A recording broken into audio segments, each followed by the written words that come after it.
On sait aujourd'hui que 70% de nos pensées sont fausses, si c'est pas plus. On se raconte des histoires. C'est-à-dire on a des biais cognitifs, en veux-tu, en voilà, sans arrêt. C'est des pièges. Hein. Notre mental, c'est notre plus gros piège, c'est notre mental qui se raconte n'importe quoi. Comme c'est une construction, c'est un trait de personnalité, le profil perfectionniste en amour, c'est un trait de personnalité, et en plus, c'est particulièrement un profil qui croit qu'il sait la vérité. La vérité avec un grand V. Que lui, il sait et que ce qu'il pense, c'est vrai. Et il a du mal à se remettre en question, je vous ai dit, pour son penser.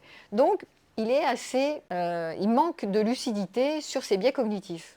C'est quelqu'un qui ne s'en rend même pas compte. Parce qu'il ne se questionne même pas sur ses biais cognitifs. Il ne se méfie pas de lui, en fait. Il est sûr qu'il a raison et qu'il faut que les gens pensent comme lui. Ça va développer souvent des troubles obsessionnels, quand même. Hein. Voilà. Alors, les biais, je vais vous donner les biais. Puis ceux qui s'écoutent, qui se reconnaissent, c'est bien parce que vous allez apprendre à vous méfier de vous-même.